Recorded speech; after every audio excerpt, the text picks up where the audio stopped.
there, how are you doing? My name is Angel and I like all things that are mysterious. So today we're going to get into some Halloween traditions from around the world. Oh man, I knew he had moved it. Hold on.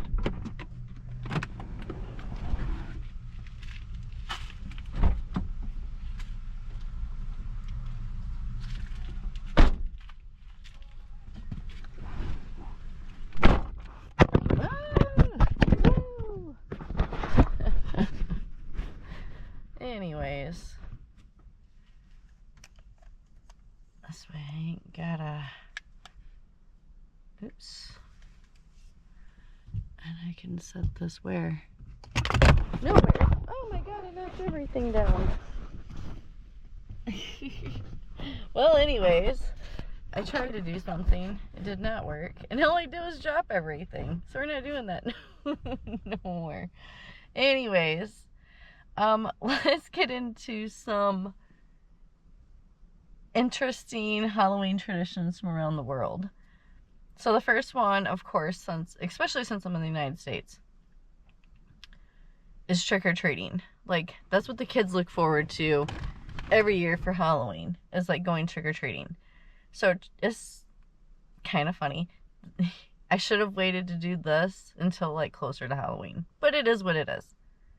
Trick-or-treating is one of the most iconic Halloween traditions in the US and Canada, where children dress up in costumes and go door to door asking for candy.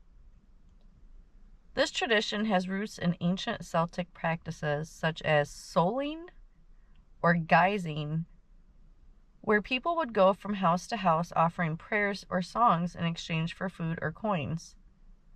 The modern practice grew in popularity in North America in the early 20th century and has since spread to other parts of the world. Really? I mean, it makes sense though. Kids like it.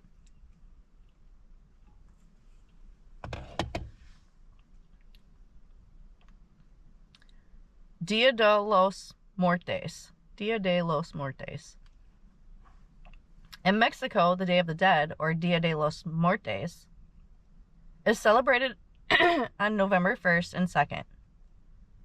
Although not technically Halloween, it shares the same time frame and similar themes of honoring the dead.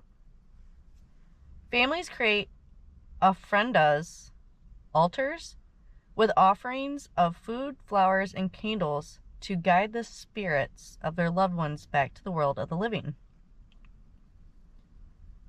Skeletons and skulls, often made from sugar, are common symbols, and many people paint their faces to resemble skulls as part of the celebration. Oh, I didn't know they did that there. Well, I learned something new today. So, carving jack-o'-lanterns, and that's the United States, Ireland, and the UK.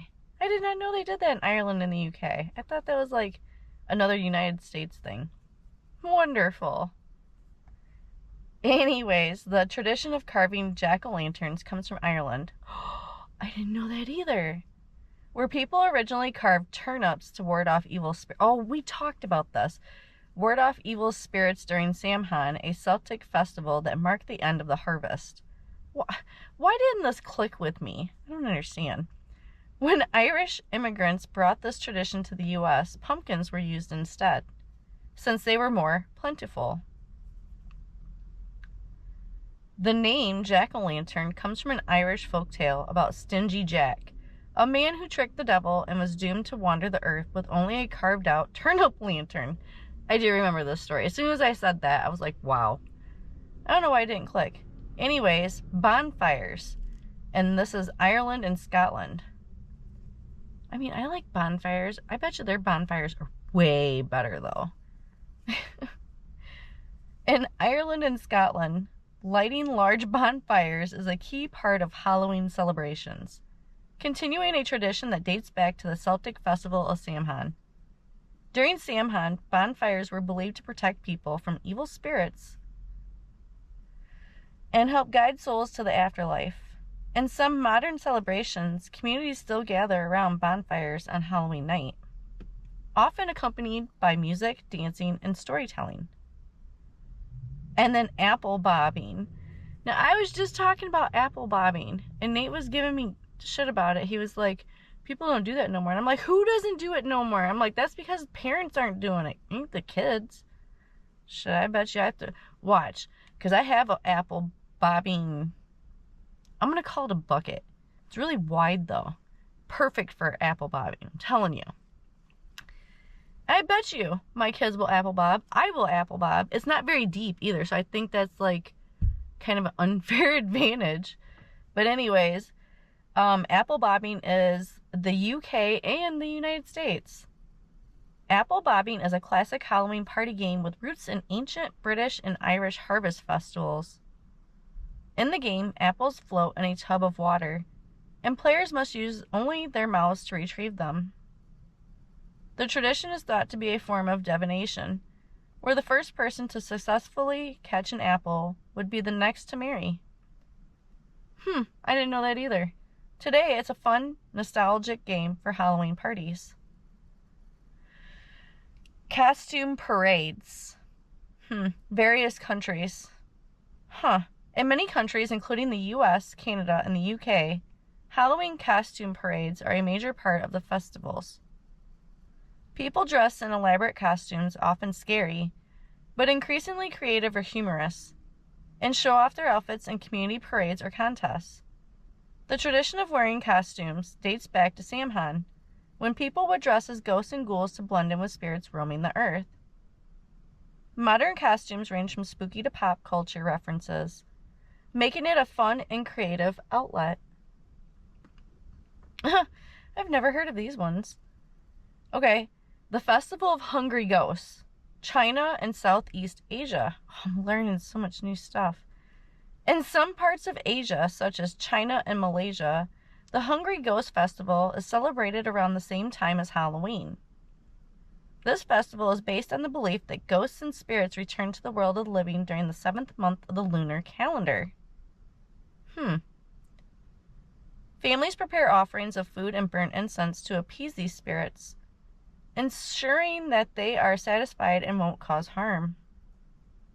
Paper money and even paper houses or cars are burned as symbolic gifts to the spirits. And then we are going to Caga Tio, Catalonia in Spain. In Catalonia, Halloween traditions mix with Christmas.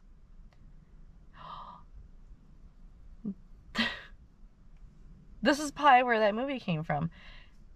With one of the more unusual customs is the Caga Tio, literally the pooping log. Families bring out a wooden log, decorate it with a smiling face, and cover it with a blanket. Children feed the log sweets and fruit in the days leading up to Christmas. On Christmas Eve, they beat the log with sticks to make it poop presents. While not strictly a Halloween tradition, it's part of a larger festive season that begins in the fall. Wow. Anyways, Kawasaki Halloween Parade, Japan. In Japan, Halloween has become a massive cultural event, with the Kawasaki Halloween Parade being one of the largest celebrations. It takes place every October and features elaborate costumes including anime characters, zombies, and monsters. The parade has grown in popularity in recent years, with thousands of participants and spectators. Halloween in Japan focuses more on costumes and fun parties than on traditional spooky elements, and it's become a favorite time for people to show off their creativity.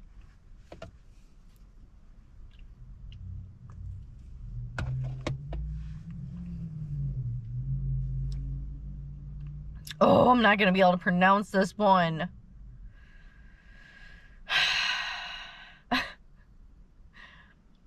Pangangaluluwa. I already know. You know too. And it's from the Philippines.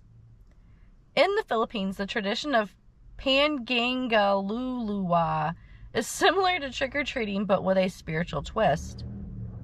Children go from house to house singing hymns or prayers for the souls in purgatory in exchange for food or money.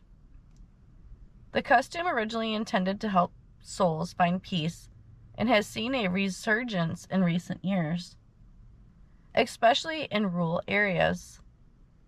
While not as commercialized as Halloween,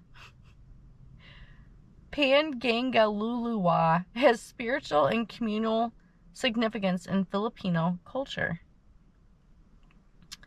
And then Night of the Witches, and this is Mexico. The town of Catemaco, Mexico, celebrates La Noche de las Brujas, Night of the Witches, in early March, but it shares similarities with Halloween.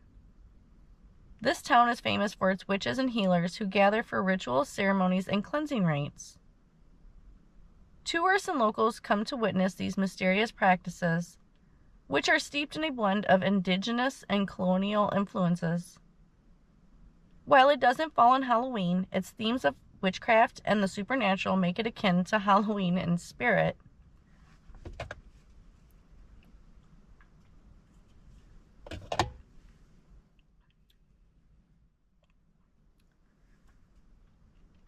Guising, Scotland and Ireland. Before trick-or-treating became the norm, Scottish and Irish children participated in guising. Kids would dress in costumes and go door to door, offering jokes, songs, or poems in exchange for treats. The practice dates back to the ancient Celtic festival of Samhain, when people believed the dead would return to Earth and that wearing disguises could confuse or ward off malevolent spirits. Guising is still practiced in some parts of Scotland and Ireland today, though it's often blended with the modern trick-or-treat tradition. And then burning nuts, Ireland and the UK. This old Halloween tradition involves placing 2 nuts on a fire.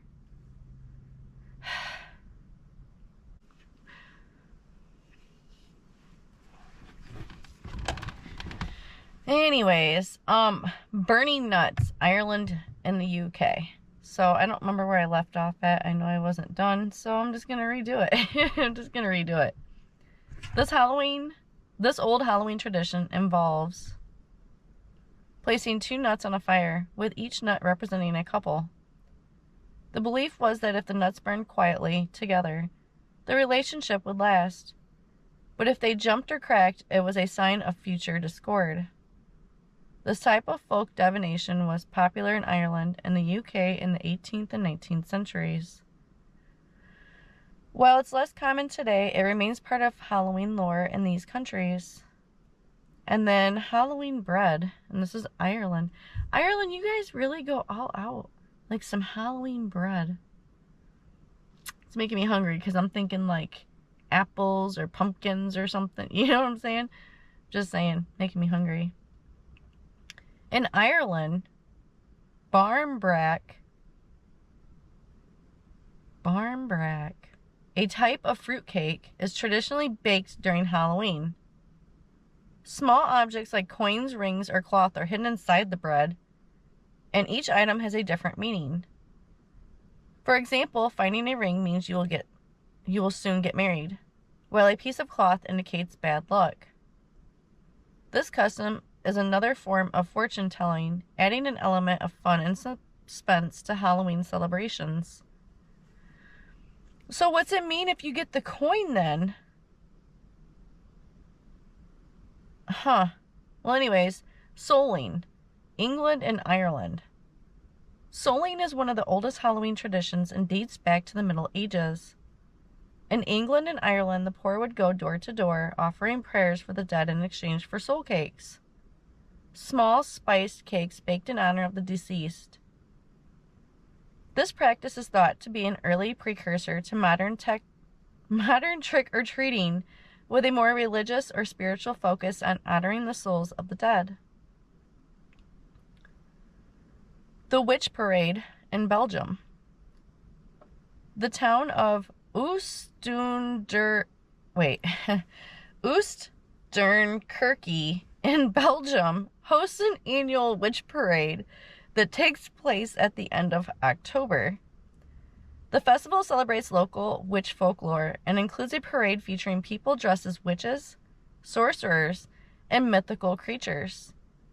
The event has become a major attraction with fireworks, bonfires, and theatrical performances, making it a unique blend of Halloween and local legend. And this is the last one. Halloween fortune telling in Ireland and the UK. In the past, fortune telling games were a popular Halloween tradition in Ireland and the UK. One game involved peeling an apple in a continuous strip and throwing the peel over your shoulder. The shape of the peel was said to form the initial of your future spouse. Another game involved lighting a candle in front of a mirror to see if the face of your future love would appear. These fortune-telling traditions would fade over time, but are still fun to explore on Halloween. Alright, and on that note, I appreciate you so much for watching my video. And if you liked this video, go ahead and give me a thumbs up. If you would like to see more videos like this, go ahead and subscribe. I love to have new friends. And as always, I really do appreciate you and your time, and I hope you have a great rest of your day. Thanks. Bye.